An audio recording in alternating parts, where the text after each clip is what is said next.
applications, messing around, just getting my feet wet, figuring out what's good. And then I'm gonna jump to August. I got a job in August, so that was great because that helped me make this move make more sense. I was able to put some income, just changed my like attitude a little bit towards like being out here. It's like, okay, I got a regular income in. I got networks that I can start branching off of. So that's what I've been taking advantage of, working at a gallery, um, installing art, meeting people that are buying artwork at up their prices. So just seeing what, just adding more information to the potential business that I can build from creating my own work and putting myself out there and seeing what spaces I want to put myself in to reap some benefits of, meeting the people I meet. Talk So about that a little bit, though.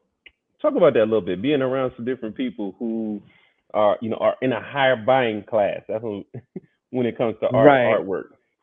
Um well, most of the clientele I've been introduced to a meeting have been clients of the gallery. So their interests all align. So it's kind of an odd space to be in to like from what I've seen, I wouldn't put myself in that gallery necessarily. Oh, okay.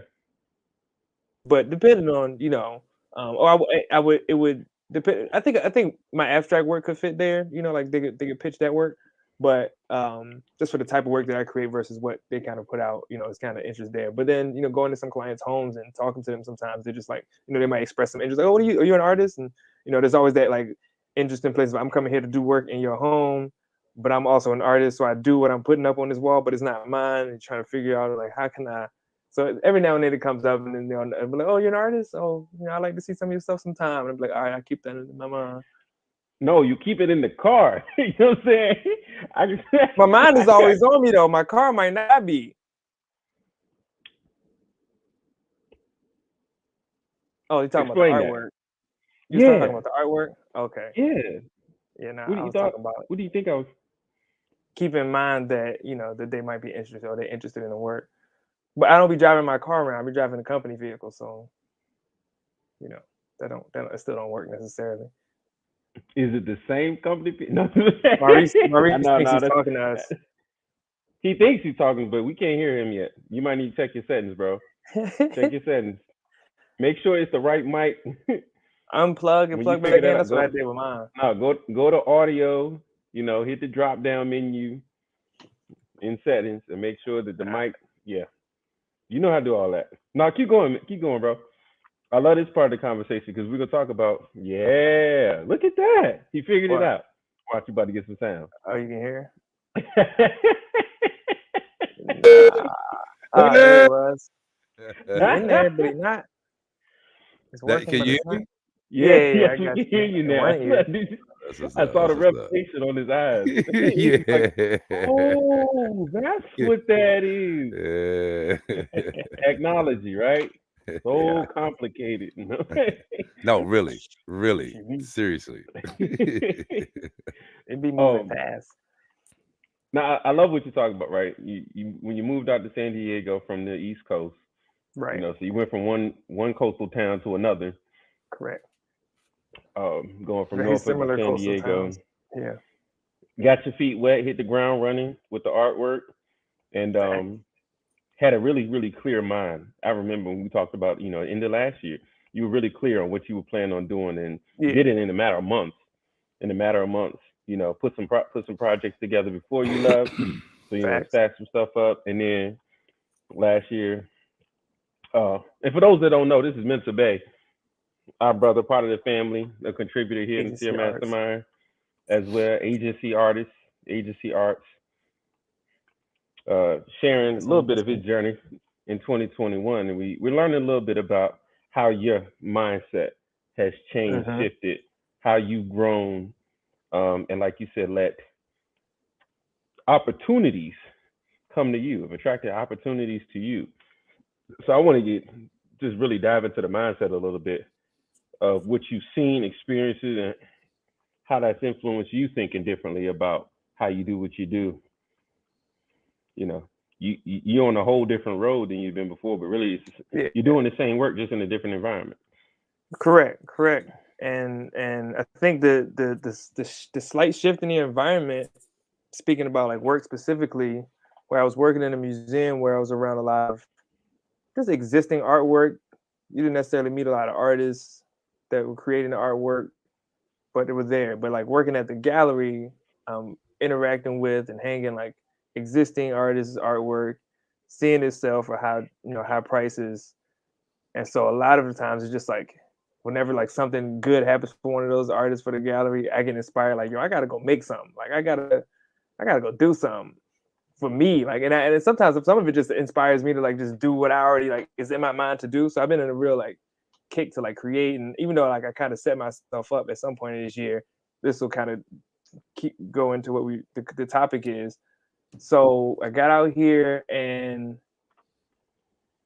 by the end of July, when I was doing my 100 for 100 campaign of these paintings, 100 for 100s. After I did them, I was like, all right, I'm not making artwork the rest of this year. I'm just trying to like sell these and pitch these. That's my whole goal, is to market these and figure out this like online marketing with art and all of that. I'm sitting here trying to be an art handler and talk. I see you.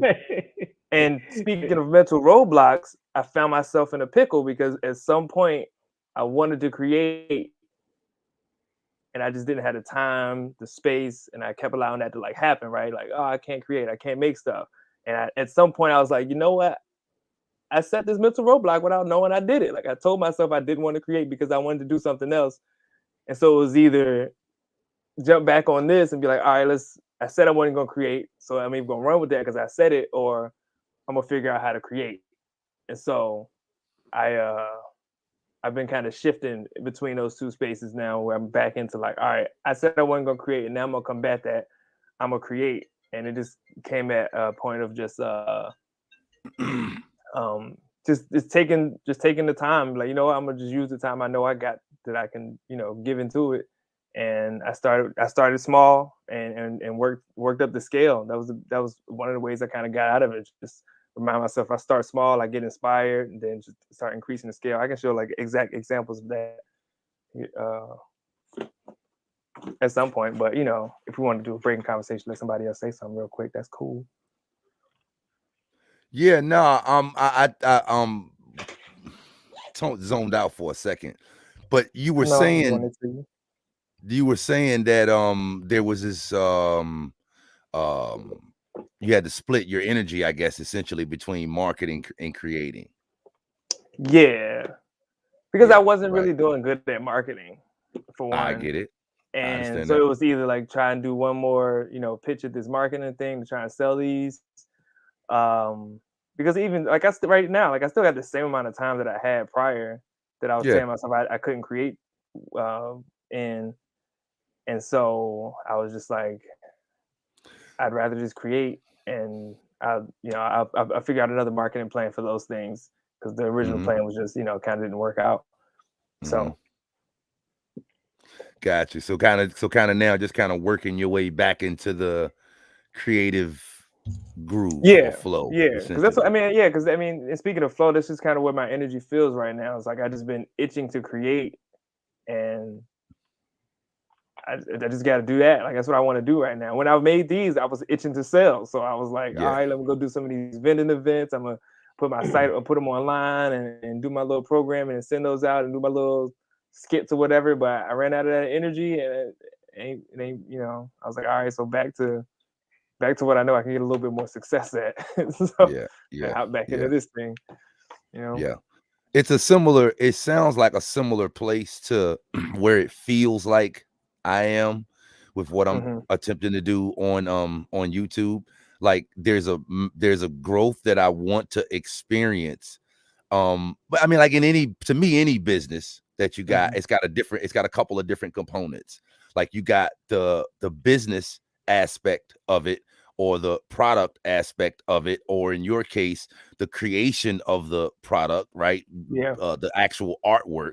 But then aside from that, this whole other thing that has to be done is the marketing aspect of it.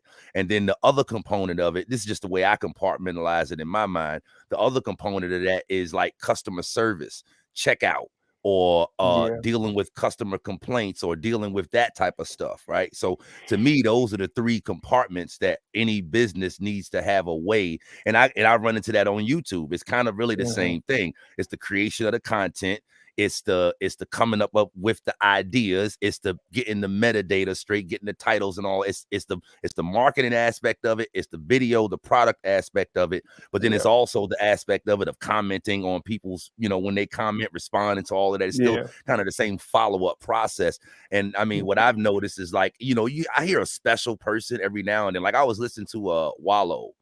$1 million I was worth of listening to game. Wallow. Yeah. And I was listening to him the other day talk about how whatever he was doing, he was like, I'm doing everything. I'm doing everything. And I'm like, dude, listening to him, like, you a special individual, man. Because in my mind, like, you need somebody to run those 3 different departments. I mean, you can be I'm the creator. That's what I like doing.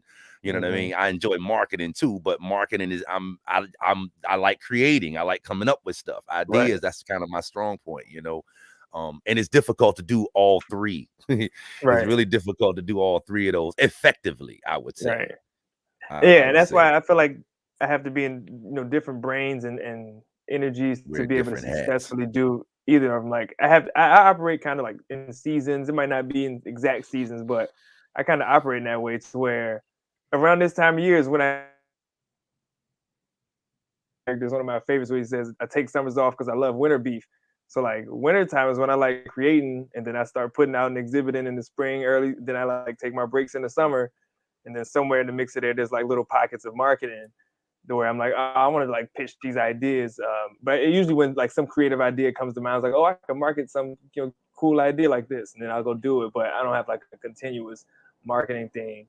But I know that me, I have to like I have to do things in segments. It can't be like multitasking. Is kind of difficult for me because it takes a lot of creative energy. I look at it all creatively, and it takes a lot of creative energy to do any of them. So if I'm trying to come up with cool marketing schemes, I might not be that. I might be I might be trying to create during the same time, and then somehow one influences the other, and I'm like, this isn't the art I wanted to create.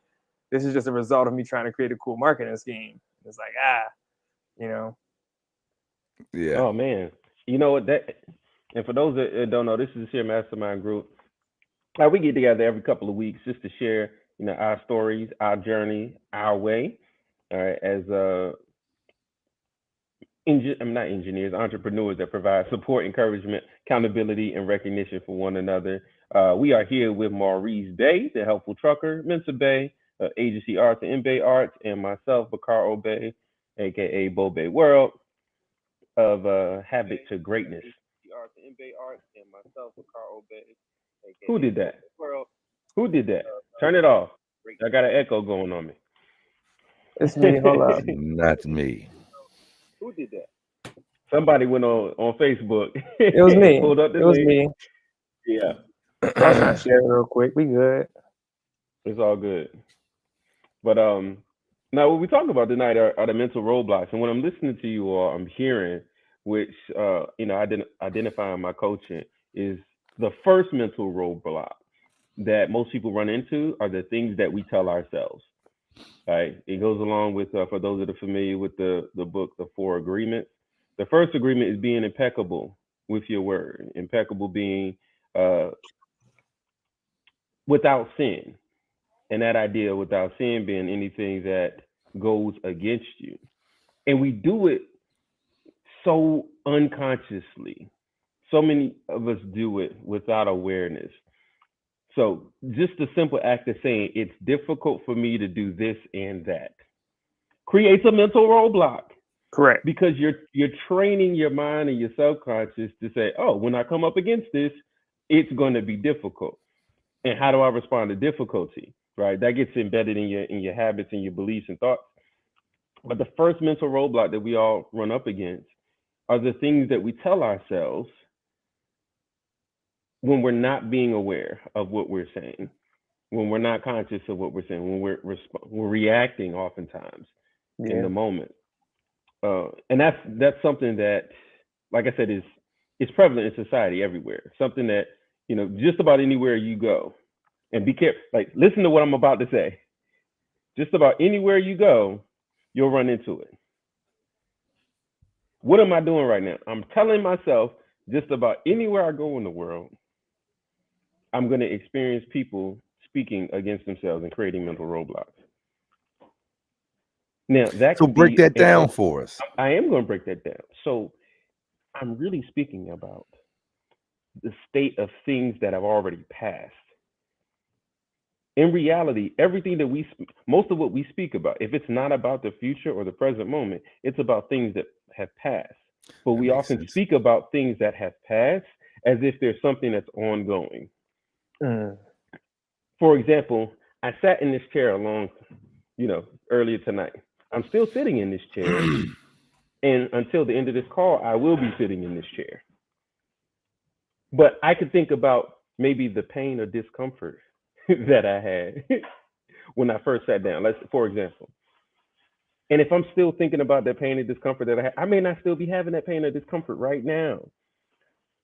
But because I'm still in the act of sitting, I'm still connecting sitting with something that occurred in the past. Right. I follow. And in the same way, I'm causing and really recreating or pulling that same pain into the present. Mm. So when we talk about some of those mental roadblocks that we create, when we're in a present moment thinking about something that we experienced in the past, we have to one of the ways to overcome that mental roadblock is to call it out where it is, to leave it where it is. Right. Like, oh man, this girl, she broke my heart. But some people will turn an idea like that into, man, I've always get my heart broken. Mm-hmm. You see what I'm saying? Yeah. They've seen a pattern of it in the past, but they create a roadblock because in their mind, what they've done in the past is all that they believe that they can do right now. See it on Facebook every day. Every So day, how do right? you? So the question is, I guess, how do you word that? And I guess the word that I'm thinking about is, and I guess this will this will probably make sense to you. The word that I'm thinking about is when you're dealing with tendencies, Mm-hmm. your own or others, right? Mm-hmm. Like how do you if tendencies are a real thing, how do Mm-hmm. you not call what has happened in the past, how do you not bring that into the future and at the same time take into account tendencies?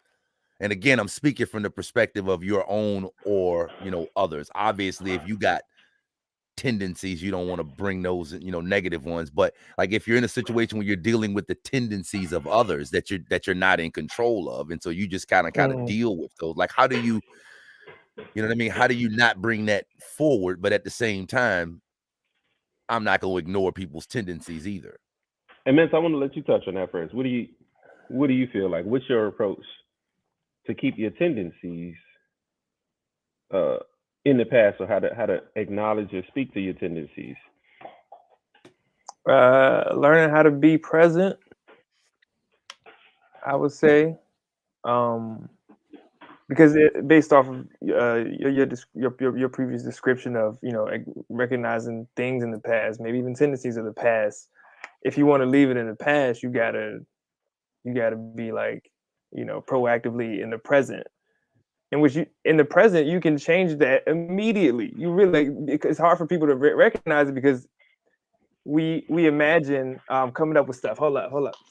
So we imagine the work it's going to take to turn our new idea, our new concept of ourselves into the new tendency, as opposed to just accepting right now, this is my new thing, and this is what I will be doing for the next however so and so. But you got to be proactively be in the present, so that to combat whatever those tendencies are. So like, um, um, me right now, it's like I was like, oh, I want to create. I kept saying I want to create. And then one day I just had to sit down and create. And now I can just say, now when I came on here, I was like, yo, I've been creating, I've been making stuff. I wasn't saying I want to create. I'm doing it. You know what I mean? Like I'm doing it right now. And that has turned into a snowball effect. Whereas again, I said, like, I started here. Now I got, now we're here. And now I'm trying to move to the next thing, next stage. So it's like, be proactively in the present and know, that's why I'm gonna stick with that for now. proactively in the present. No, nah, that's real good. That's really good. Stay proactively in the present, and you really touched on what I was thinking about, on how um, being present can help you recognize that in the current moment you have the power to make a decision about what you do next, to make a choice about what you do next, take action on what you do next, and change any tendencies that you have. Right. And if you and I'll use the analogy of a roadblock. When you come up against a roadblock, you don't just stay there at the roadblock. That's what a lot of people do. They get to a roadblock and then they call somebody. It's like, man, I hit a roadblock.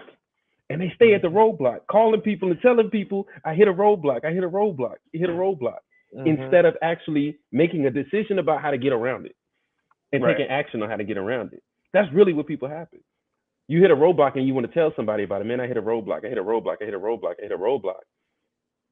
And then somebody say, well, have you found a way around the roadblock? Oh, no. Every time I come down this road, I hit a roadblock. Can I give you a quick example? Yeah, talk about it. So recently I was on Facebook trying to find a picture that I had posted probably some, years ago, right? And so Yeah. I'm on Facebook and I'm just holding down the arrow because or initially I was trying to like scroll because I'm going through the grid view and then it was taking too long to load. So then I held the arrow and just let it scroll, as it went. Just let it go. And then I get her pop up and it's like, yo, we temporarily banned you or blocked you because you're scrolling through your information too fast. And I was like, how? What? It's mine. Like, how you telling me I can't I'm scrolling through too fast? So then I found that I could just continue, like if I, hit the reload button, I can keep scrolling, but it just kept giving me this error and it got annoying. So then it got to a point where I was like, I can't continue to keep doing this. And so then I was like, but then check me out. So I started to make a Facebook post. I screenshotted the error and I wanted to tell everybody, I was like, yo, man, Facebook keep trying to tell me I can't find this. I'm just trying to find this image. And then I was like, I can get on Facebook on here. So then I got on my phone, went and scrolled, and I had no issue scrolling there. So I just scroll, realized I didn't have an image on Facebook, deleted the post I was about to make because I got around the roadblock. I was like, I don't need to complain about anything because I found a solution and it's not that serious no more. And now I'm past it. So now can I throw some sauce on that? yes, absolutely. I you know me, man. You know how I do things. I think all of that's part of the process. I think getting to the roadblock, or maybe I should say, let me not assert. Let me. I'm gonna throw it in there, but not so authoritatively. Maybe that's part of the process, like getting to the roadblock and not knowing what to do or not going anywhere. I've heard people say that before, like when you don't know what to do, don't do anything. And I've also heard people say, always be doing something. But I've definitely heard people say, like, like when you don't know what to do, like don't take an action. So I guess kind of what I'm saying is kind of going back to your problem that you were having, not problem, but your issue that you was having with your getting back in the creative mode, Mensa. The frustration point. I mean, again, like I'm thinking maybe that's all a part of the maybe that's a part of the process. You know what I mean? So. Like just maybe that's just a part of it. I think so. I think Who's it helps oh because I think the at least if you're aware of what it's doing in that time, because I think that my awareness of me saying what I was saying and knowing that it was still going to take some time to get to that point, it just helped motivate me to get to that point a little bit faster than I might have been if I had never acknowledged it. Like if an individual, I was listening to Tom Bilyeu today, Impact Theory, and he was talking to the crowd and he was like, yeah, man, I kind of know when a person comes to me with a problem, I know when their problem is a lack of clarity. Like he's like, if you can't give me your problem in like one or two short sentences, then your problem is that you lack clarity. I know that without you having to tell me your problem. So then you need to get clarity. And as I heard him say that, I'm like, yeah, like, but like, of course I know I need clarity, bro. Like, that's what's frustrating about it at this point. I want to, you know what I'm saying? I see the problem, you know what I mean? And I don't necessarily, I don't see I haven't chosen whatever word you want to use. I haven't decided, I haven't come across a viable solution yet. But to me, again, it seems that that's a natural progression to working out and solving things. It just seems like that's kind of natural. You know, I mean, is it a way around natural that? Natural to who? Natural to an individual that is evolving in the solving of their problems. Like I guess another way to say it is, and I don't want to try to go too wide here or too broad here, but like if you were always clear, like nobody's always clear. You're never, you know what I mean? Life ain't designed to always be clear. You know what I mean? Like if there was no cloudiness, then the clarity wouldn't matter. Almost like saying that, you know what I mean? So I don't know. I kind of see benefit in potential benefit, I should say, in both sides. I threw that word potential in there. So something I'll share is after we looked at that first roadblock, just the things that we say ourselves, and I'm gonna come and address what you just mentioned, but I didn't really answer your previous question on how you deal with the tendencies, right? And it takes, like Mensa said, a self-awareness in the present to recognize your tendencies or what you have consistently done in the past. And being able to locate your tendencies is something that's behind you. But again, being able to declare in the present that your tendencies are going to change. And then backing that up with action. And as you compound action on top of new activities, you create new tendencies. Right. But it can start with you saying, okay, that's how I used to act. That's how I used to be. Even if it's something you just did. Like I used to sit at the table. Because I can move to another location and not be at the table anymore. Okay. Well, throw in there as well. Keep in mind, what if we're dealing with the tendencies of others? Okay. So make sure, yeah. I think more of the same thing. So if now, I'm a marketer hypothetically, and I'm you know, I got to deal with the tendencies of people. Like how do I not do I bring that into the future? Do I take that into account, or do I, you know what I mean? How do I deal with that if it's the tendencies of others? From what I've seen and experienced, right? Effective marketing is aimed toward the tendencies of people. It's with the expectation that people will continue with the same tendencies. Exactly. And so if you're in the space of disruptive marketing, then your goal is still to know those tendencies and then disrupt them. Right, to provide a solution to a common problem or a common tendency. So it can work for you in marketing both ways. Right. Some people, they play to the vices, they play to the weaknesses, they play to the tendencies because it's tried and true. You know that these are things that people have experienced, have experienced, are experiencing, and will continue to experience. Why? Because people continue to tell themselves the same thing over and over again and do the same things over and over again. So in other words, go ahead. I'm sorry. Go ahead. I was just about to give an example, but I was going to say, so in other words, there is a time where you should bring the tendencies of the past into the future, and there's a time when you should leave them out. Yeah. And I would personally say it's when it's in service to you, or if you're a little more altruistic, right, in the service of others. So in the service of others and in yourself. But if it doesn't serve people, I mean, I'm not going to get into a moral dilemma. And we aim to do what's right and what's fair and what's good, in this kind of community. But knowing that there are people who are exploitative, right? So their goal isn't to change tendencies that are serving them, but may not be serving others. Okay, all right. Like Here's McDonald's, you know, McDonald's, they I'm got the a same great thing. McDonald's got a great plan. Yo, they sell burgers, but the food ain't really worth nothing. That's why they exactly. can sell it for cheap, right? But they market to people who are poor, low income, looking for convenience. So You know. here's the point in me.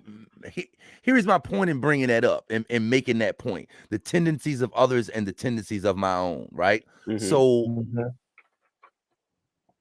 I'll be the first, to agree with you that we can change our tendencies, like anything that we can.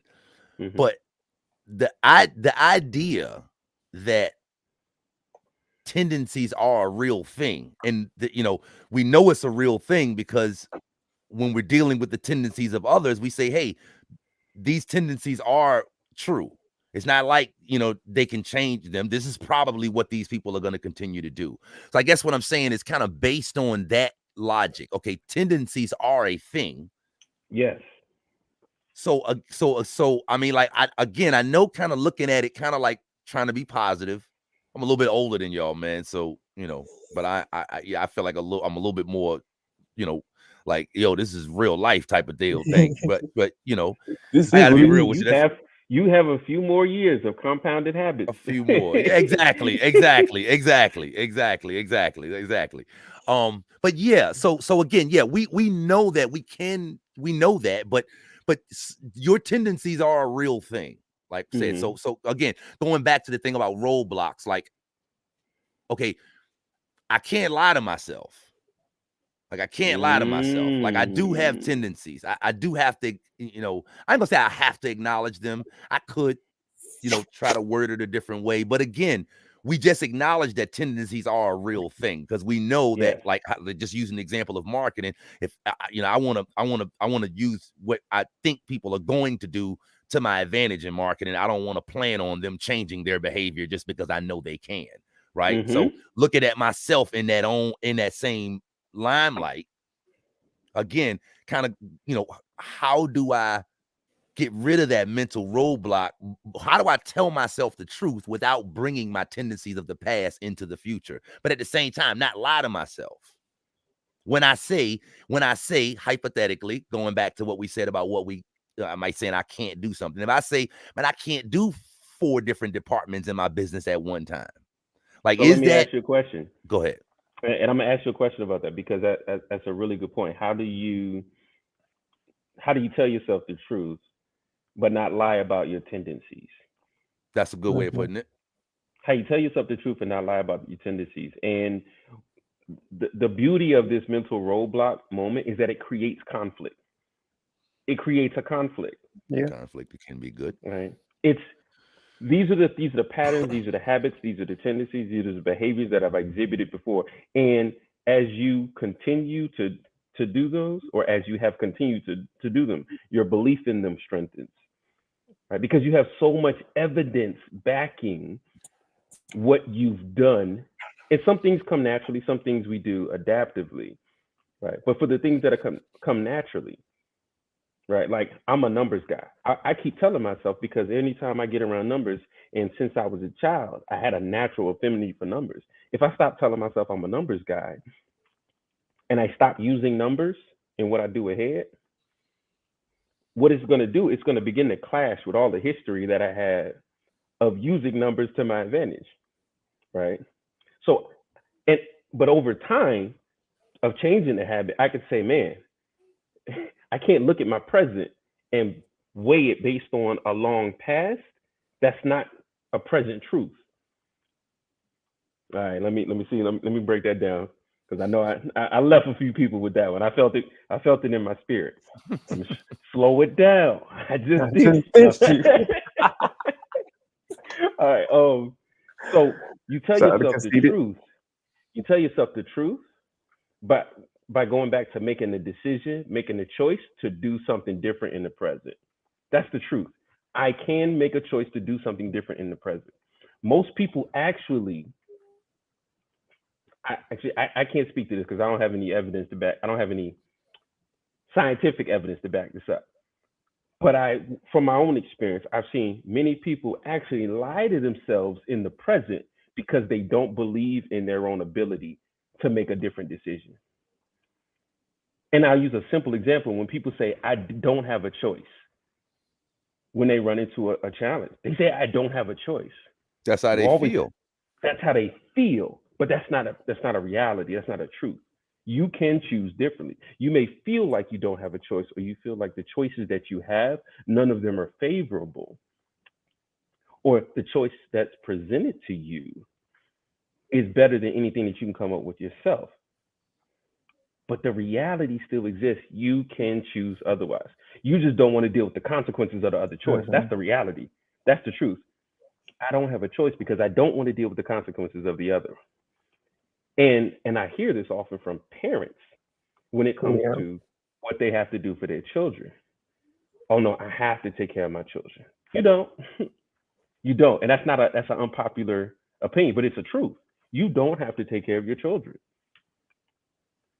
Now, we've been implanted with all kinds of things and social cues and things that be like, oh no, I have to take care of my children. It's been conditioned that we have to take care of our children.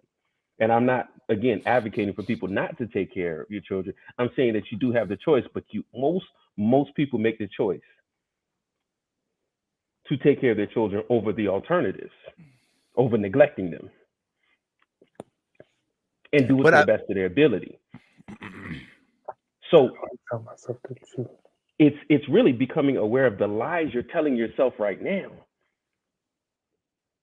and acknowledging what the truth is. And it always comes down to, I always have a choice. So that's where often people get stuck in a robot. Ooh, I like that. The choice. They don't see the choice or choices that they do have, or they don't acknowledge all of the choices that they have because they don't want to deal with the consequences of taking ownership of those choices. I gotta go to work. No, you don't. You need to create income. In order, but no, you don't have to do that. You can find somebody rich who has income. Like, you can do a whole lot of things other than go to work. But you've been conditioned to believe that's the only choice that you have. That's the only viable decision you can make. And because there's so many people with that tendency, it reinforces what you believe. That's when you're talking about other people's tendencies, because you see it around you. In your mind, you validate that and make it more, and it seems more real, more truthful, more reality. So I think, go ahead. I'm gonna pause there. I would like to hear, because I understand everything that you're saying. I guess I'll kind of go back to where I started off with, which was, so how do you word that in a different way? How do you, hypothetically, how do you acknowledge your tendencies and not lie to yourself? Like, I still kind of got that question, and let me give you an example that you just made, because as you're talking, I'm thinking about, like, this is what creators do. Creators create their own world. This is what we do, right? And so there may be a universal, absolute universal truth, but I live in my world. We all live in our own world. You get what I'm saying? And so, so hypothetically, like, hearing you the words that you use when you saying about, I don't have to take care of my children. And I know exactly the point that you were making, because, like, okay, the reality is you don't have to. But in my mind, I have to. So, and why is that? That's just, I mean, like, I would probably have to think for a few seconds to put that in words, but the right off the cuff thing is, that's just what it is. That's just what gotta happen. Child is partly instinctive too. That's just what it is. I'll do you one better. It's because you've been conditioned to believe that the consequences of not are worse than whatever the decision. Like, it's so much easier in your mind to take care of your children than deal with the consequences of not. I wouldn't word it that way. I wouldn't word it that. In other words, let me put it another way. I don't feel obligated to take care of my children to avoid the consequences of it. I don't know if that makes any sense or not, but it's not. Yeah, it's not a thing where I do it because I don't want to experience the consequences or because I feel like, you know what I mean? Like So it's it's so funny though because it's so deep. Like but here, like let me. I'm gonna give you the when a mic. baby cries. And Oh yeah. do it for the joy of it. It ain't always Yeah, got to I be a Exactly. would. There's negative one side. thing. Like there's the pleasure and then there's the There's the moving disgust really. towards the pleasure, and then there's the So moving moving away away from from the something. pain. I'm not. I So wouldn't say that that's, you know what I mean. How I would describe parenthood. It's more so moving towards the pleasure. But the point that I was making was how do you word that? That's kind of my singular question. Like, okay, Hmm. taking into account everything you said, right? I can change my tendencies, right? We acknowledge that I am creating my world with my words, right? We yeah. understand that, right? I Hmm. do always have a choice, even when I say, yo, man, I feel like I don't have a choice. Well, no, you kind of do. Yo, I have to take care of my children. Well, no, you kind of really don't. Okay, that's true. You're right. I can make the decision not to take care of them, but I've made the decision to take care of them. So I guess kind of how do I word that? If I'm feeling disgust in the moment and I don't want to say, man, I gotta take care of my children. Like, okay, how do I It's word that?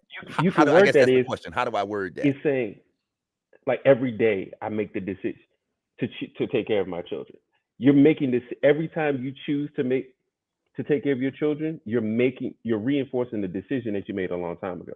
That's what I talked about. It started with making the decision, and then the actions Exactly. that And I feel like that's it. When a person says I have to take care of my children, that's exactly what they're doing. they've made a They're decision, reinforcing a and decision they're that they've already reinforcing made. it with their language. They're Exactly. reinforcing it with their language, Exactly. right? I would agree with But that. Now, going and back to the sometimes that initial, paints a I go was ahead. I'm going to say, sorry. sometimes that paints us into a roadblock. Not talking about the example of dealing with children, but sometimes that paints us into a roadblock because we don't acknowledge sometimes the shifts, the changes that go on in our life. Like I think for a time, I think every mindset that we adapt to and every road we choose to go down leads us to a roadblock. oh, Yeah. and some, So hear what I just now said. You hmm said they think themselves into a roadblock with their words, essentially. There is no way around that. That was the point that I was initially making. Like whatever choice you make, you know what I mean. The roadblock stage is coming, even if Hmm. you've gotten it out of the way just for the day. That roadblock stage is coming. Go ahead. I'm sorry. and I can understand that state of mind. I think a more flexible mindset, and I think this will get into how would you word that, right? A more flexible mind would acknowledge that they're constantly making choices in the present.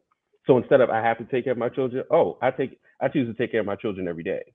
Instead of Instead of I have I to. can't run. We're gonna switch the example for a second. I'm gonna give you back the mic. Instead of, man, I can't run all three of those departments in my business, the marketing, the product creation, and I can't do all of that. How do I, am I acknowledging my tendencies? Am I thinking myself into a mental roadblock? Am I telling myself the truth at that point? What am I doing? You can say, man, I can do all the things. I can do all of those things effectively with the right time management, with the right systems and the right support. You can tell yourself that you can do those things. Now you're going to run up against some real constraints, and you have to Hmm. back it up with action. You have to back it up You're with gonna run into action. some what? Even when You're you going to make run that into some. decision? You're going to A- run into some constraints. And what's another word for constraint? Roadblock. A Roadblock. limit or a roadblock. Yeah, Yeah. yeah. Kind of go back to the point that I was making. It's like either path that you take, like there is no way to like So make the That is decision that's correct. not gonna lead you to a it's roadblock. it's going to affect either the speed in which you do it, the quality in which you do it, or the cost for which you do it. Okay. So Okay. you can do all of those things, but it may come at a cost of you not being able to do the other things as expediently or as quickly, as effectively, right? Or without Yes. some major costs coming to them. They're really constraints that you have to deal with. Right. However, over time, as you do things, you could become more effective, more efficient, right? And add a few more things to your plate. But the mind can only attend to one thing at a time, Mm-hmm. right? Like even when I look at you on the screen, I can't look at you and simultaneously look at mental with the same level of focus and attention, Mm-hmm. right? So I realize this. Now this is just a physical constraint. This is a physical constraint that's been studied and proven. There are physical constraints and limitations. But when it comes to the mind, the creative mind that's connected to the creative being. Now again, this can get into your different beliefs. You have you can choose to believe, man, I can do all things, as is stated in many different scriptural texts. Or you can, Or you can say, you know what? I can't do uh, all things, so I'm gonna go ahead and acknowledge that and outsource the stuff that I can't do, and just but see, solve that issue right there. Just go ahead and lean into what I can't do and just move past it. I guess that's kind of the direction that I was going in. Like, Change, go ahead. you can change your concept of how much of it that you're doing, because if it's your actively. business that you're hiring someone else to market, you still have some say in how it markets. So Mm-hmm. you're just not doing their work, but you're still marketing. Mm-hmm. You just outsourced it. But I was thinking when you were saying like how do you word it, and I was trying to think of like you have to develop your roadblock breaker, because if you're going to continue to fight, like that's the big issue here, right? So if you know that, if you're aware that, all right, I'm gonna beat this roadblock today, and in another 3 months I'm gonna run into another roadblock, then you got to figure out what your formula for getting through a roadblock is, not That how do I what you fix just now said is kind of my formula for getting through a road. That's the only formula that I've been able to come up through. And it sounds something like what you just now said, bro. I don't have this answer right now, but I'll figure it out. Mhm. It Mm, really kind of, you know what I it mean? gives For you an me, out. yeah, for me, that's it Mine right is there. It gives you an mine option. Yeah. mine has been like whenever I run into, like, let's say it's like when I had a car issue recently, right? Well, somebody broke my window. I'm not in town. It was nothing I could do about it. So it was a roadblock I was going to face when I got back home. But I was like, all right, so all I can do is move forward from it. What has to Yeah, happen next? You know, it's not like, yeah, oh man, yeah, I don't got a car. I don't. It's like let's start making some decisions. I sat on it, yeah, and I was like, all yeah, right, I need to make a call to Elisa and make sure that I can get home tonight. I need yeah, to, I'll call insurance in the morning and deal with that in the morning. It was just like, all right, but mine has been like, all right, I know I got an issue that's coming up, and all I can do is go forward. There's That's no big. going back behind it. So it's just like yeah, That's once you start big. to, it gives me a lot more peace. I mean, I knew I was going to deal with whatever like mental shit. Like I was, had like daily, like just doing mental work.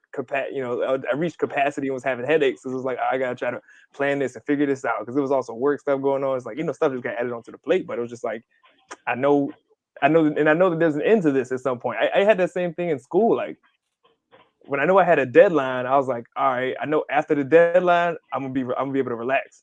So yeah, I just gotta work through and get to the deadline. And even if this is a project I don't want to do, I can't stand it, it's killing me. I know that after this deadline, I don't gotta deal with it no more. So yeah, hopefully. Good one, Majida. Majida said unbreaking the window is not an option. yeah, Right. Yeah. Definitely yeah, check the Yeah. comments. I can't be like, oh, I wish that woman didn't walk down that street and find my car as a target. Oh, if I could only go back 2 minutes, like I can't do that. yeah, So Yeah, it's yeah, like, all and that's right, the thing. Like when you look back at the that's what they got tendencies that insurance for. you've had, when you look at tendencies that you've had, mentally overcoming it is recognizing I can do nothing about the things that I've done in the past. I can do nothing about what I've already built up in evidence in that way. That's like saying, man, I've like creating debt, Mhm. right? Like I can do nothing about the debt that's already created. I can't eliminate the debt that's already created. What I can do though is put together a plan moving forward to deal with and eliminate the debt. But I can't eliminate the fact that I created the debt.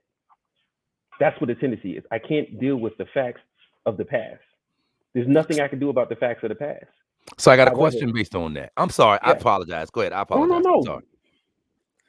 Oh, go ahead. So, yeah, okay. So just kind of coming to a new point of the conversation based on what we talking about. see, just like really think about this. Do mental roadblocks really exist? Like, I know there's this thing that we call mental roadblocks, and I know, gurus and positive motivational speakers, they make you feel bad for having mental roadblocks. But based You on just what we're became one. You saying, just became a guru with that question. based on what we're saying, if there truly is no path to take that's not going to lead you to a mental roadblock, and it seems like that's kind of just how it works. Like, you may be clear for a while, but you're going to come to another mental roadblock, and you're going to be stuck there for a while, and then you're going to make a decision one day, and you're either going to go right or left. Like, so do mental roadblocks really exist, or is it just, when you going from point A to point B, this is how the road, like in a real sense, this is kind of how the road, like almost every road you take at some point, that road comes to an end. It may connect with another road, intersect with another road, merge with another road, but like road names, like you can be riding down one road and the number, it'll change from 33 to 51 to 711 to Highway 13. The number of the road will change 15 times if you go down that road for 30 miles, 50 miles, 100 miles. I do it all the time with driving the truck. You know what I mean? So I guess what I'm saying is every road ends, every road comes. So do roadblocks really exist? Is it just, what I mean? Is that something that, Listen, you want to go first, or you want to let me take this the first? gurus found a buzzword that we think, what I mean? It's like, boom, they think they got a boogeyman. Let's give them one. I would say Language was only developed. Go ahead. no. I'm gonna let you finish that thought, because I that's was deep. saying like Is language developed. Go ahead.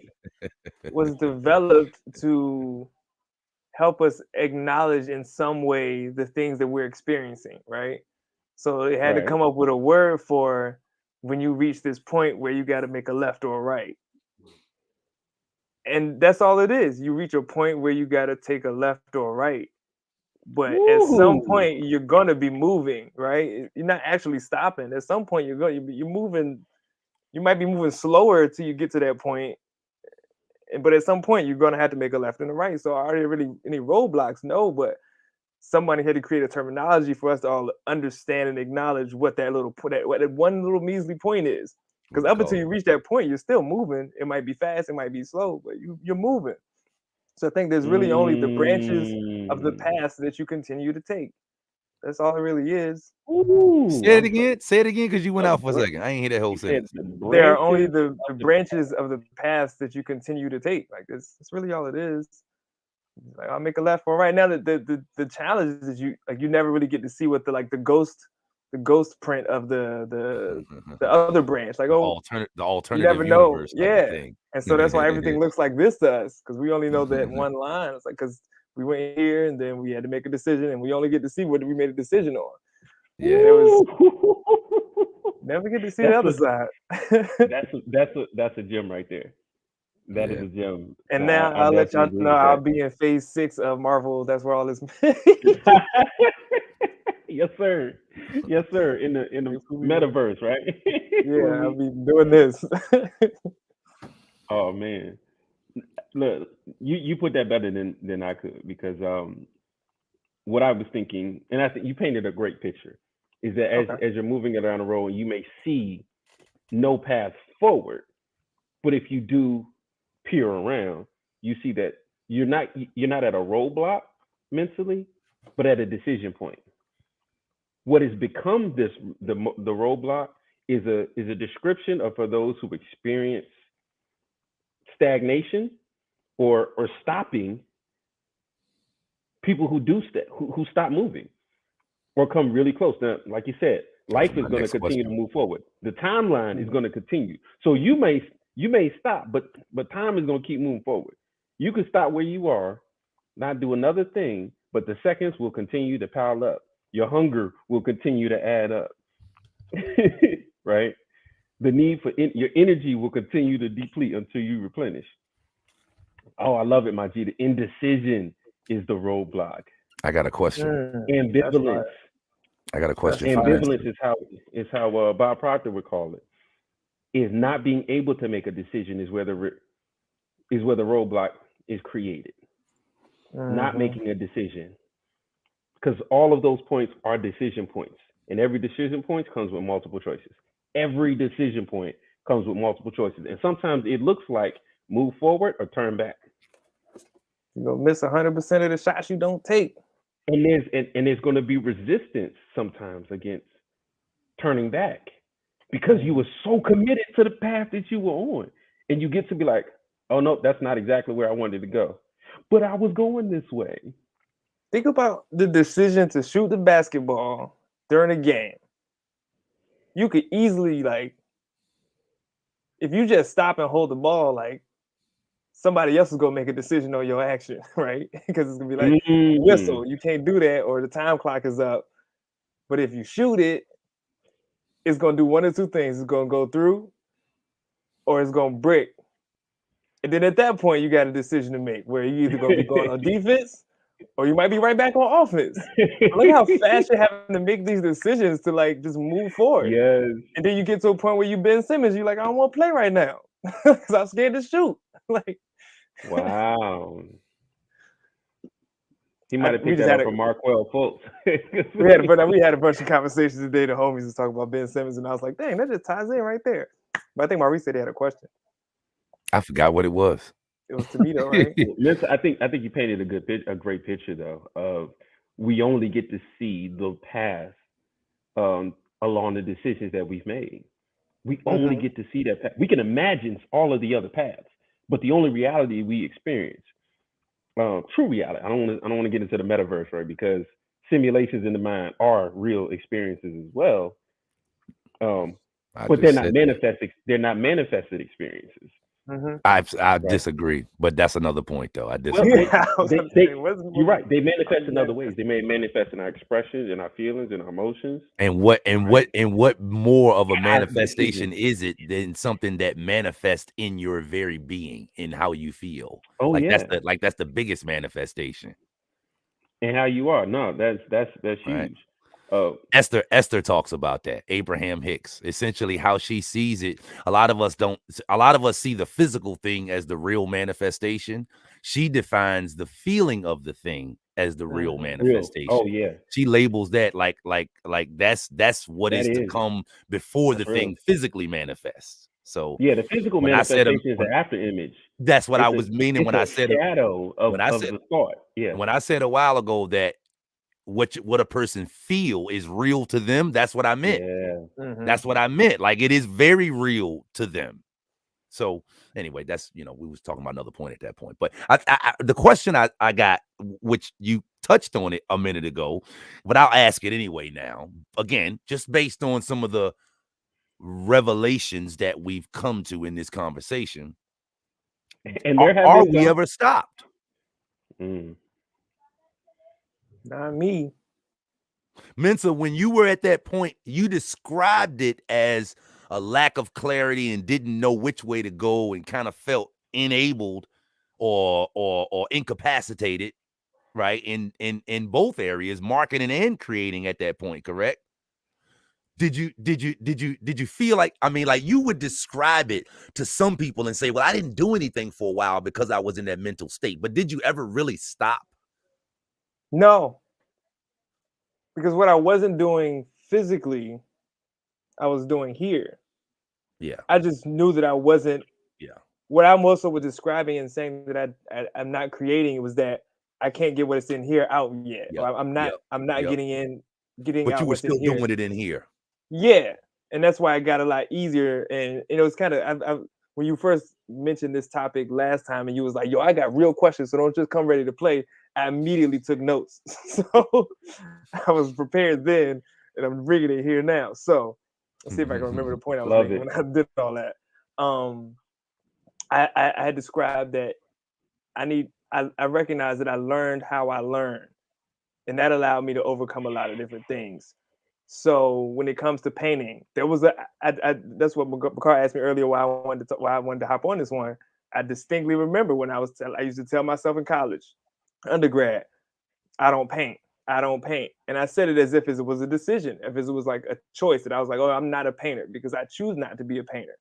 But I was also well aware that it was a lack of belief in my ability to paint that I was saying these things. But because I didn't have to face it, because I didn't take any painting classes, so I never had to face the challenge of having to paint. I was like, that fear over there, I don't want to do that. So I'll just tell people I don't do that. I do this other thing. I draw, I do digital art.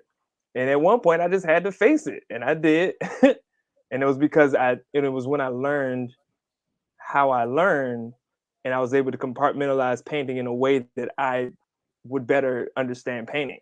So the painting that I didn't do was somebody else's painting, how somebody else went about painting. But when I learned how to paint the way that I want to paint, or the way that I should paint through how I learned, I was like, okay, now I can understand painting. And and when I was in my little phase of learning how to paint, I still wasn't claiming myself as a painter, but I painted. I just no longer really say, oh, I'm not a painter. I was playing around. I didn't advertise it.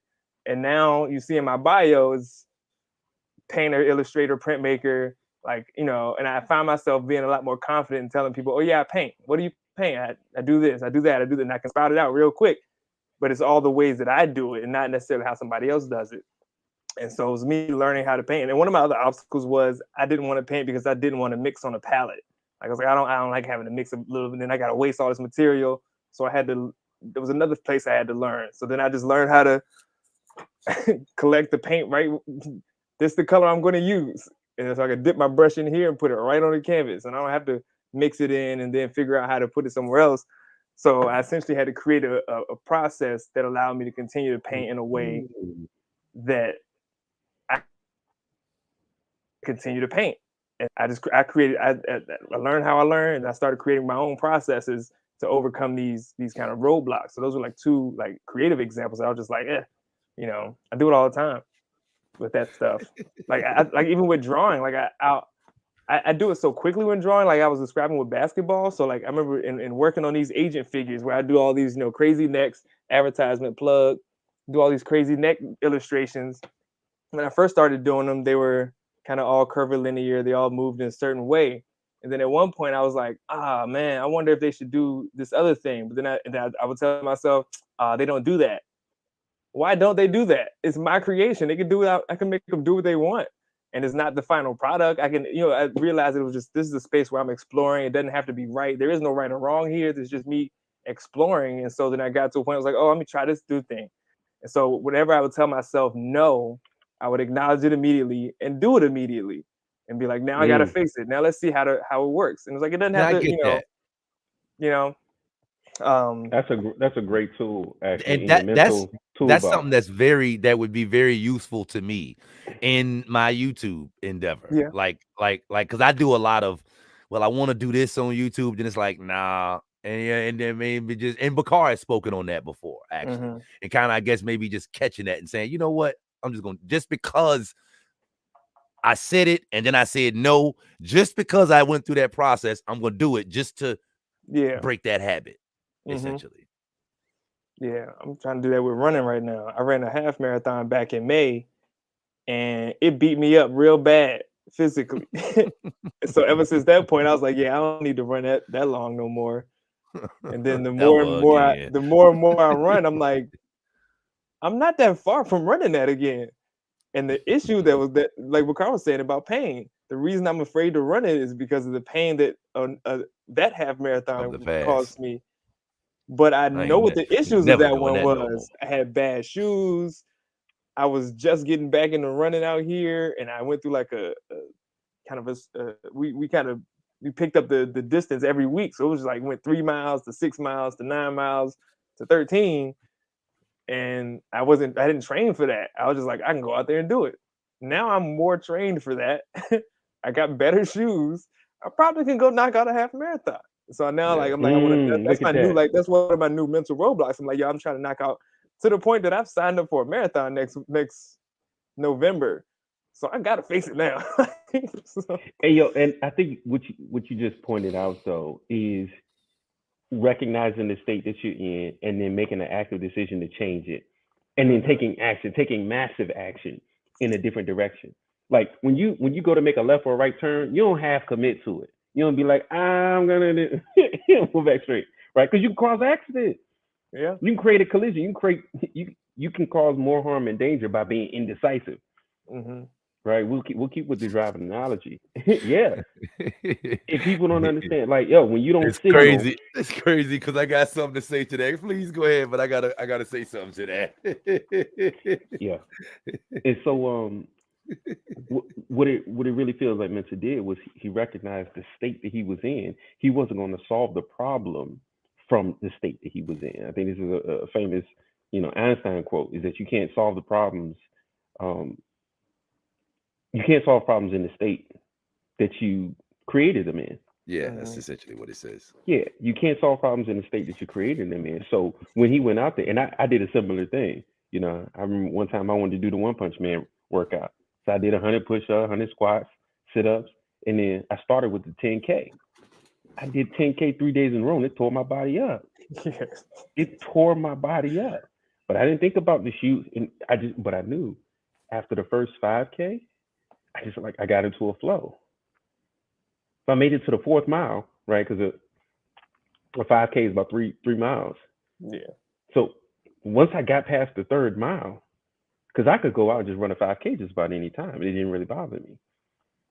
But after consistently running that 10K, I was like, oh, I need to build rest into this because my body's telling me you haven't trained for this. Mm-hmm. Mentally, you're feeling the pain, right?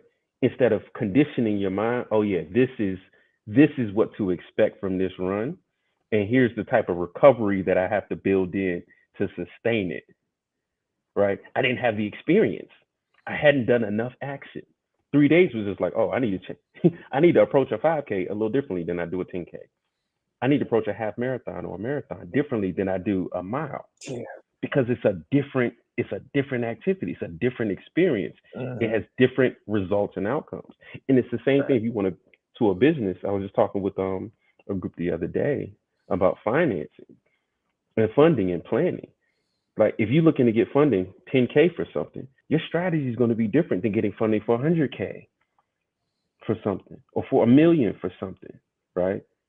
If you're growing yourself in that way, getting to 1,000 followers, it may require a little different strategy than getting to 10,000 or 100,000. But you haven't done enough repetitions Mm-hmm. to see whether the path that you're going is going to be effective or not. That's why oftentimes you'll hear people say, "Keep going." Yeah. That's the Yeah. challenge of overcoming the mental is keep going. The mental roadblocks only exist if you believe they exist. Just imagine somebody else is riding down the road and they see a roadblock and they stop and they sit in traffic and they wait for the roadblock to clear. Whereas Yo, others be like, yo, when somebody else, that's what we do as truckers sometimes. That's how we but you, don't cause an accident. right? We don't know what's going on. Stop. But you understand though the responsibility, the consequences, the liabilities that go along with being a trucker on the road. But somebody just Mm-hmm. riding around in their SUV, they might be looking at the shoulder. Like, I'm not gonna stop here. I'm gonna find my way around it. I need to keep going. Yeah. Truckers have great perspective too, man. Being able to see so much from up so high. Ooh, boy. I'd be riding around in a Sprinter van and I'd be like, I can see everything. You know what's funny about that too? They also got the biggest blind spots. Mm-hmm. Isn't that crazy? Oh, 80, Biggest you know? perspective. I mean, just think about that and what we're talking about. Mm-hmm. Like, for those who see, oh man, I don't see roadblocks. I just had a moment. Somebody else is in a blind spot, like for real, because you're And driving the imagine, one. You know what I'm saying? Like, and you're gonna have to cut to a stop, or turn around, or sit for a while, but you don't see it. I was just thinking about that economically. Like, you got a billionaire Ooh. and some of his employees is in his blind spot. They don't matter. I can't see them. I don't be there. I be at these And they meetings. see differently. They think way different, see differently. Yeah. They see life differently. Yeah. A billionaire who could think I could put money towards something and get and move things. I could take resources and move things. Can't Or I can go to space because that's important to well them. Mm. This not even that kind of billionaire, I know, right? but it's a perspective though. It's like some people can't. It The is. people who are in their blind spot can't imagine the interest to want to go to space like that. It's like, what else I got to do with all this money? I can go to space. I can go to space, and I'm going to And it's space. it yeah, it's not it's taking an idea, committing to the idea, growing that idea, attracting enough people to support that idea, so it becomes a a critical part of the economy. It's just like any other seed that you plant, right? You dig a well, that well becomes a critical part of that ecosystem. You dig out a stream or a quarry, right? That something that holds water, that's going to become a critical part of the ecosystem. And somebody who who digs a lake is going to think from somebody differently who visits one. I'm a create the lake, right? Because I'm in a desert and I need water. You know what?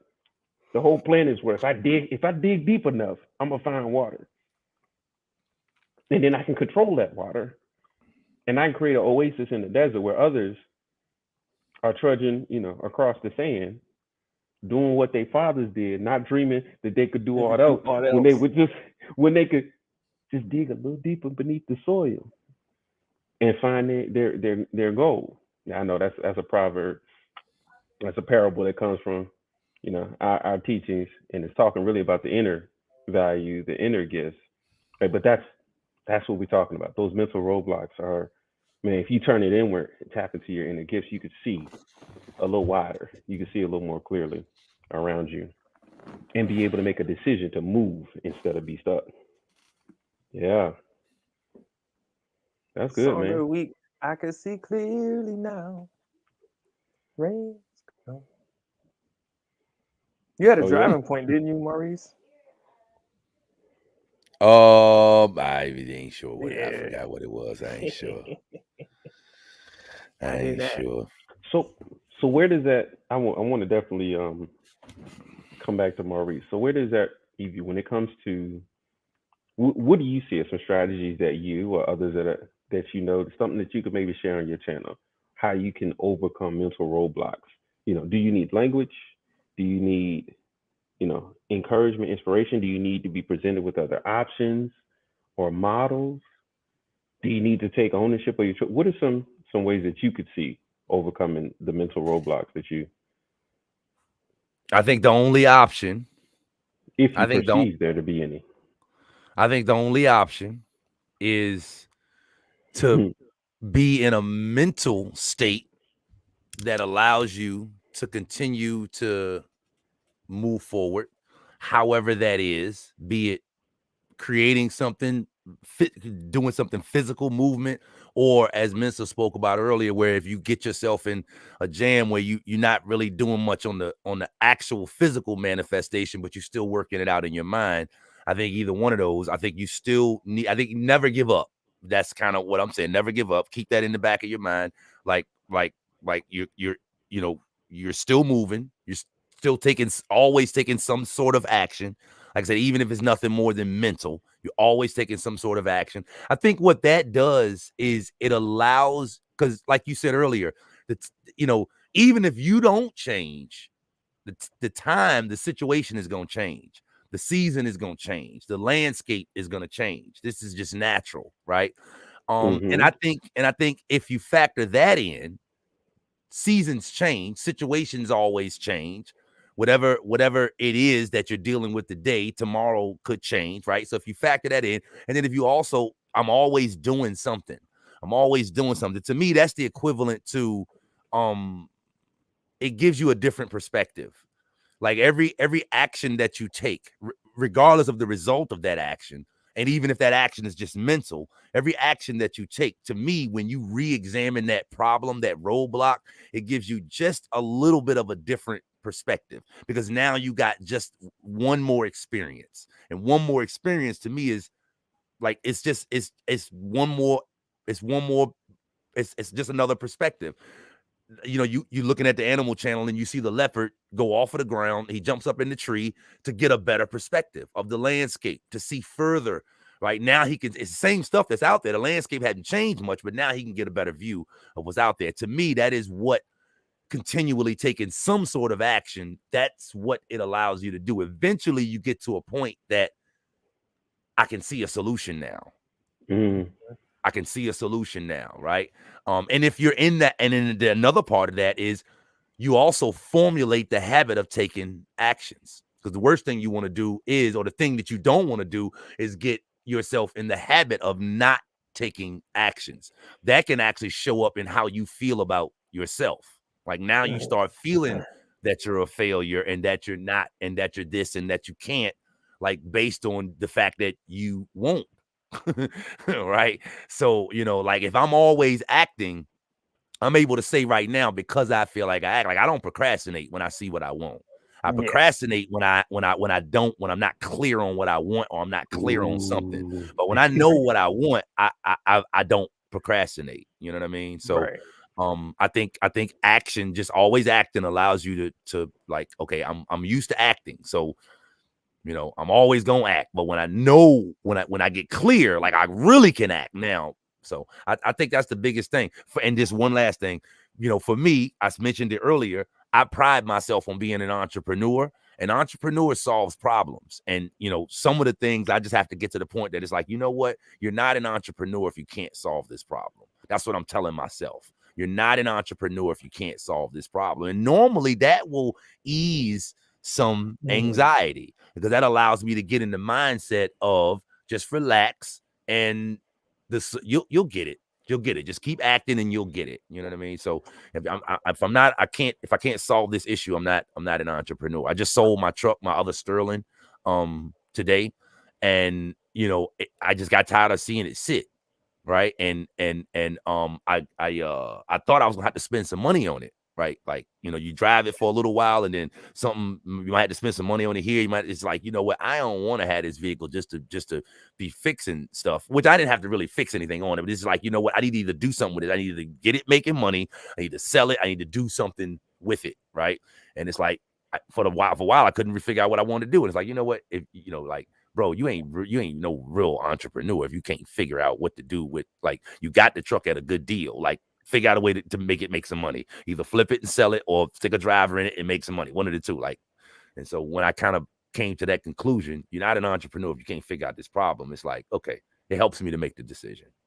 Oh man, you brought up some great points there, man, and I mean, all y'all been dropping nuggets all night long. By the way, for those that don't know, this is the Share Mastermind group here on the Share Mastermind Show. Our story, our journey, our way. We are a family of creator entrepreneurs who are helping people and providing support, encouragement, accountability, and recognition, and sharing our journeys. So let you know, man, this is what it looks like coming up. Right? So many people, they just want to show you what the destination looks like and perceive it, but this is what the work looks like. This is what it looks like. Building up from the bottom, really working through the challenges that you see, and you know, coming into community with others, being able to see from a wider lens. Right? We got 4 people in here who share and exchange information regularly with one another on their journeys, on their issues, and we're just bringing that to you so that you can see it more clearly, that you can get more of those questions answered, and most importantly, grow your belief in what you're capable of. Most importantly, we want to see you all succeeding, and as we're growing and developing ourselves, you know, and all of us have grown over this 2 years that we've been in forest. All of us have grown, made changes, made shifts, and kept moving forward, and keep moving forward. So I love the message of continuing to take action, right? Keep moving forward, keep nudging up, right? Like that roadblock will clear if you keep moving, if you keep taking action. Destination. You look like Margini. oh, you know what? Something I wanted to say actually to what you said, because you brought up that point about Tom Bilyeu, and again, you brought up what was the statement that you made about a problem of clarity. Yeah, it comes back to clarity and being able to visualize, right? The reality, the Mhm. feeling of it.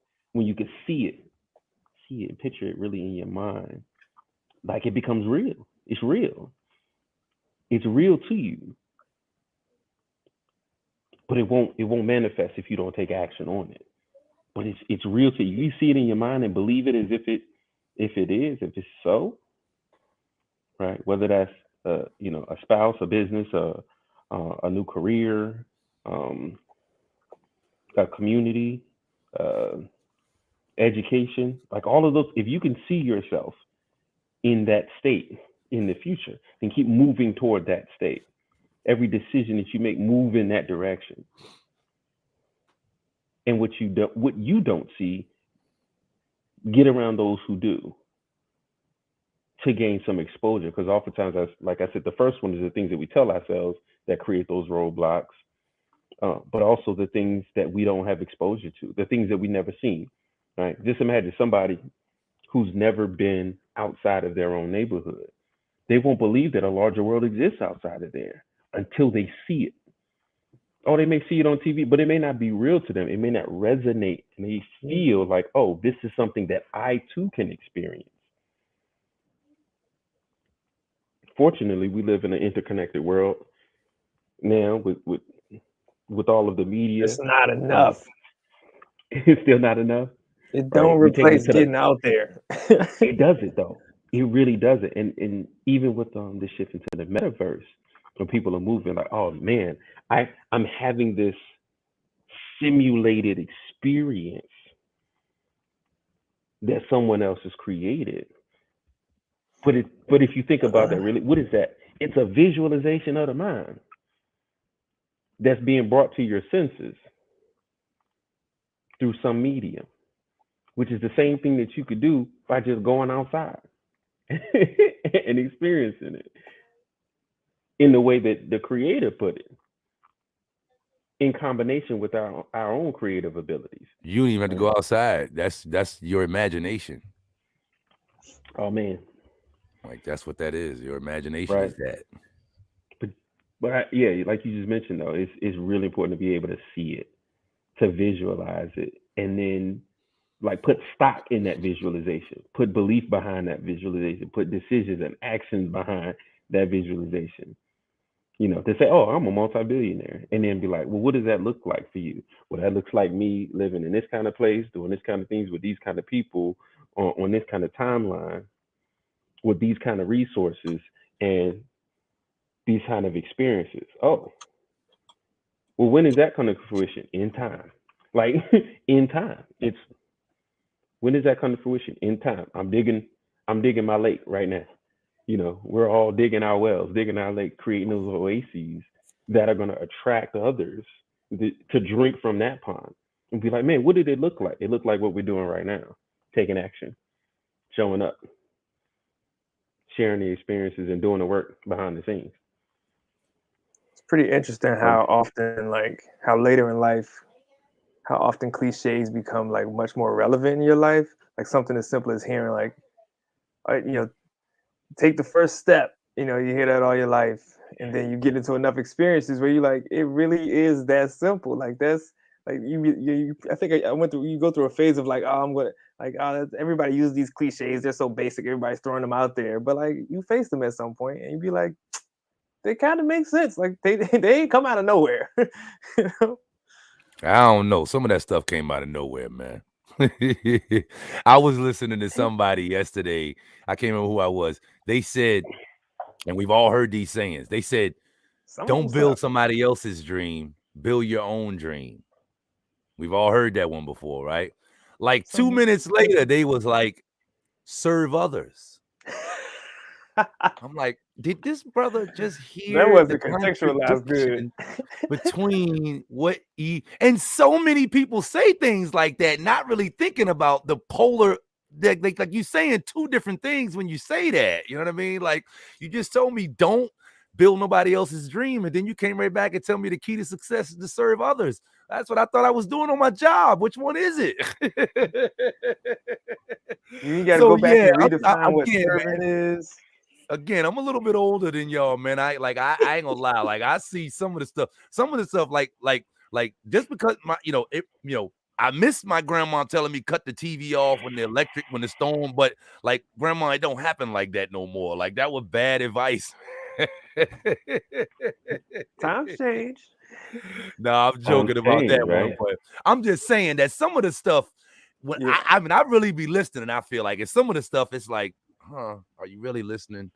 Are you really thinking about what you're saying? Or you just pay saying what attention to who you're sounds listening good? to sometimes. 100%. That's A lot of people out there just regurgitate. 100%. Yep. I think that's one of those other points about the roadblocks is be mindful of what you take in. Yeah. Right. So listen to yourself first and foremost, and like really, really, really get clear on what you're saying to yourself, and be intentional about what you're saying to yourself. Be mindful of your environment and what that's feeding you, because that can create mental roadblocks that you didn't create for yourself.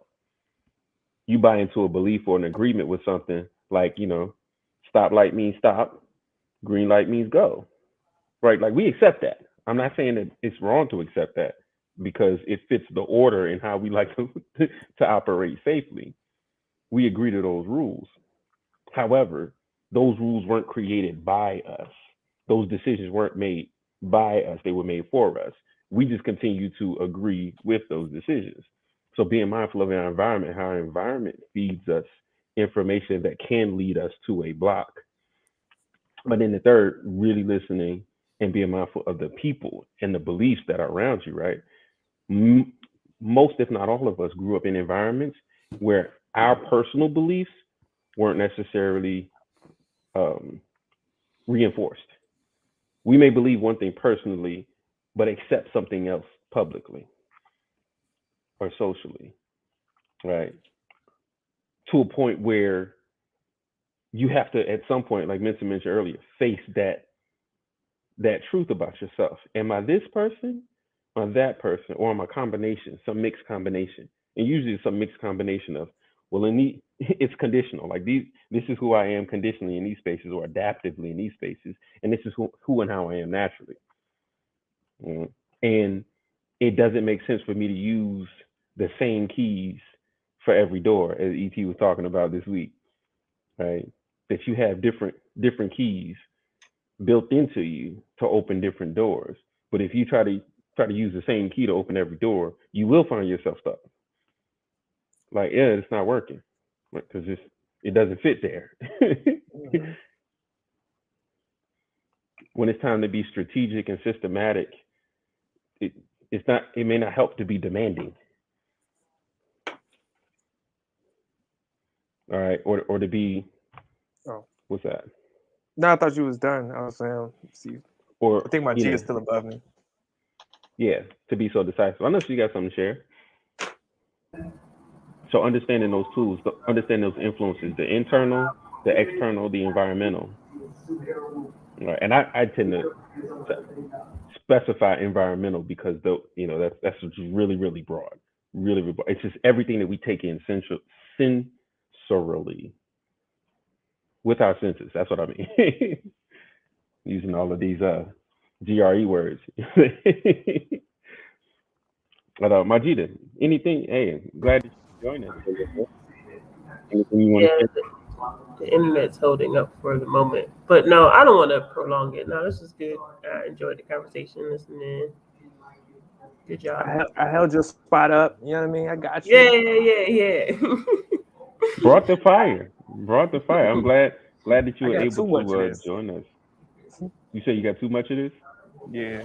Well, we gotta make you a regular, man. If you make time for it. I specifically mean this topic. Like this is the thing that I face the most. I think I made a post some time ago that I create art to overcome the challenges that I place upon myself.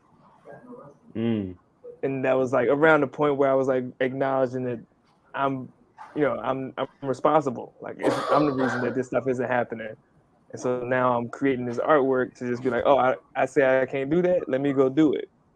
But then it's, there are some constrictions there. Like I got far enough in my career, or I've gotten to a point in my career to where I'm like, all right, I know that these are the places where I like to operate, but there's still some things I want to do. Like that I haven't really explored enough of yet. But this is just a topic that I think I did a lot of. So you can part to it. I think I on my YouTube channel, that's Agency Arts YouTube. I did a 30-day challenge back last August. Not last August. My last August in Norfolk. Um, Nah, it was in 2020. Yeah, in 2020, I did a 30-day challenge where the reason of me doing it was because I wanted to create, and so I needed to create a challenge that forced me to create. So I was like, all right, I'm gonna paint for 30 days, and I set up my stuff, and I was trying to. I did that in order to discover what was keeping me back from painting a lot, and I kind of You know what? talk about it throughout that challenge. I kind of like mentioned like, oh, I realized that as long as I have my painting stuff set up, I can go easily. But as soon as I if I do a studio cleanup and I put everything back all neat and pretty and I put all the canvases away, I got to restart my process. And so it's a little harder for me to get back into creating if my tools aren't out and ready to be used. So I learned that if my tools are available, I can go out there and get rolling. But if they're not, I'm like, I'm a little more apprehensive to start because I don't know where I got to pull out the tools and I got to make a mess and I got to think about cleaning. But if I got that dirty water sitting right there, I just go hop and grab the brush and start going in. So That's one of those yeah. environmental cues that you can create in building good habits, right? If you want the habit of Mm-hmm. painting, you set up the environment to make painting instantaneous, make painting automatic to jump right into the flow of doing that. And Islam mother. man, same thing can be for That ain't easy to do though. only if you tell yourself that. Islam. I see them back Okay. there. Tell yourself, oh, that's real easy to do, and then you'll find the resources and reach out and be like, Oh, they oh, can't hear me, can they? this is how I make that easy. I do want to speak to that real quick. Just a quick point. Sharing with somebody today that when I went through college or made the decision to go to college, it was just like the next natural step for me. Just go to school, get good grades, get a good job, right? And the job was the top, right? Like ET talked about today, like the job was the pinnacle of success, if you will. Like that's all you had to achieve. But then once I got the job, it was like, all right, like this is all I'm supposed to do for the rest of my life. What's next? Like what else is there? And so like that set me on a path to understand certain things. But even my mindset about my degree wasn't in the degree itself. It was just like, look, this is just a means to an end. Like I didn't value it to the extent of how it could benefit me. I only needed the degree for the job. Whereas now I'm like, man, I could have 10 years ago started on the path that I'm starting on now. But all right, now that I had a degree, what's next? All right, let me go ahead and work towards getting my professional engineer's license. Let me go ahead and work towards getting my. Let me embrace and study what it is that I'm doing, so that I can take it to the next level. But I didn't have that mindset. My mindset was limited by my environment, like you talked about. It was you just need a job. You just need to be able to make an income. And so get a degree to make an income. Don't go get another degree that's going to cost you more money, that's not making you money right away. You know what I'm saying? Like that was the limiting mindset, if you will. But now I'm like, shoot, these are all um, and it doesn't have to be degrees or certifications or even licenses. It doesn't have to be that for you. But I know for me, it's like these are all ways to open up doors, right? Like how will this open up another door for me if I have this license, if I have this certification, if I have, Mm-hmm. like it ain't even about the thing itself. And it's not about like, because the mindset was like, oh, like people that had these letters behind their name. Like there was a certain stigma about that I didn't want associated with me. I don't care about the letters behind my name, but what do the letters behind my name afford me? What opportunities will they provide or offer me? Mm-hmm. And so the mental roadblock that I had to get over was like, it's not about you for one. Two, it's not about allowing somebody else to define what's your top, as ET said. It's not about letting someone else dictate that this is all you can achieve. Like what's possible, like like what's possible. And like you said, man, so right now I'm in this process like, yo, give me another test. Give me a like I will pass the hardest of your tests. Like Mm-hmm. bring it. You know, like it's a different mindset about how I'm approaching it. It's not about just I don't want to succumb to the system. I don't want to, I Yeah. don't want to do it their way. Like, show, I'm learning the rules of the game. I'm gonna play by the rules, and I'm gonna win the game. Like, I'm gonna dominate the game. I'm going to disrupt the game. Like, it's a different approach to it altogether. Um, but I had to get through those roadblocks mentally Mm-hmm. to think that like I was somehow um, like falling into that trap, right? Or I was falling into a plan someone else set for me. And it's like, no, I'm carving my own plan now. I'm seeing Mm-hmm. how it can work for me, not work for somebody else. So that's all I want to share. And I love that.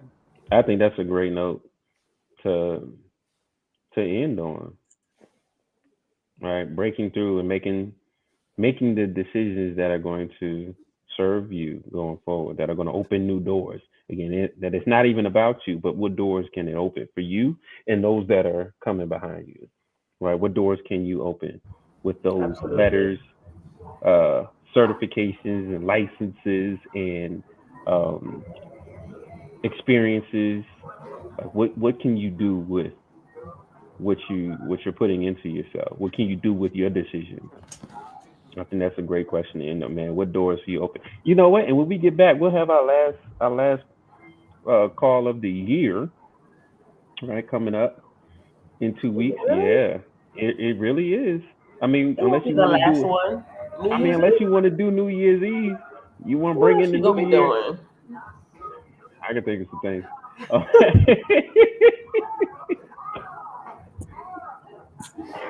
I still got 3 hours on I y'all. didn't even, I didn't even hear the joke. I'm so sorry about that. She said, "What else you gonna be doing?" The song by Eve started.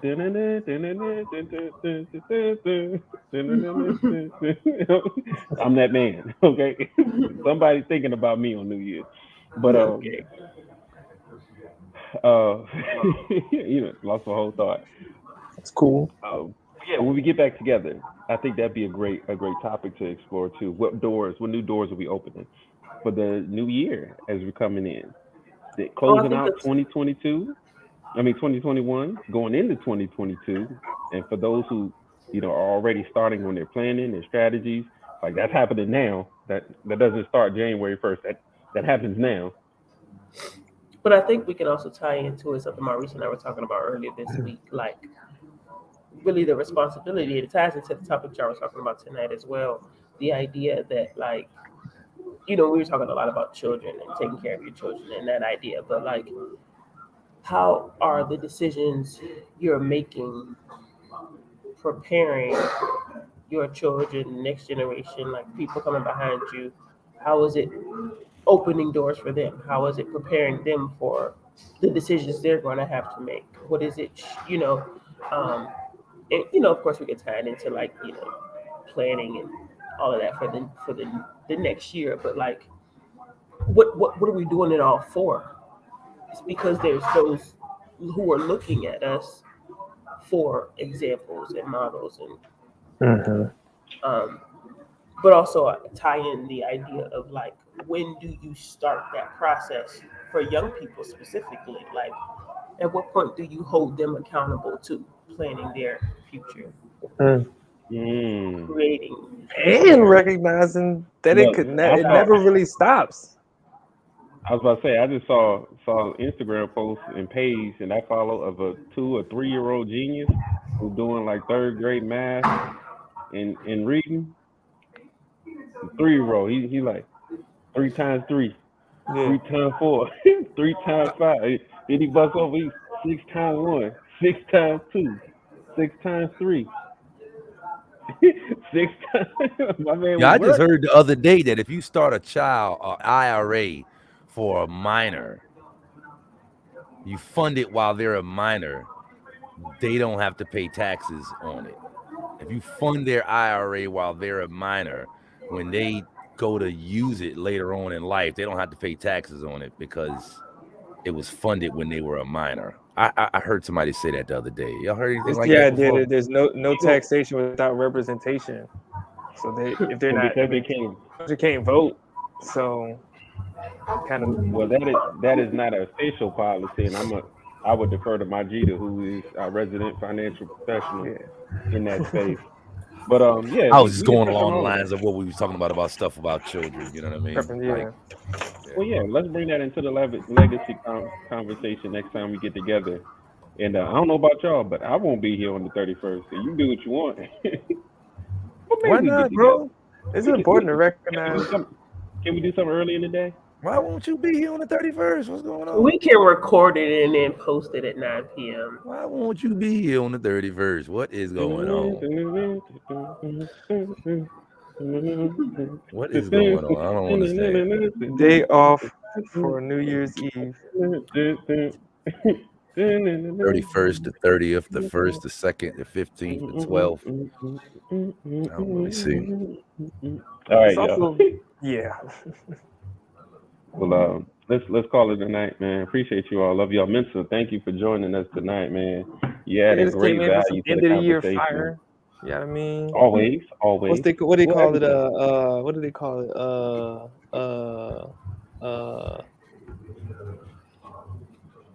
You know what it is when people ain't around, so you miss the people you don't see a lot. Whatever that proverb cliche line is. What? You know, I just can't think of the words. One of y'all got it though. It's like absence makes the heart grow fonder. Elisa came through with it, Yeah. but All right. speaking of, my absence is probably has her heart at the end of fondness. Like, Get off of this thing ASAP. I'm not mad at you, man. You Nah, get out she there and said get she your would. film. I ain't got to hear from you as much. You know what I mean? I want to. I love you. I want to see you more. But hey, you got responsibilities.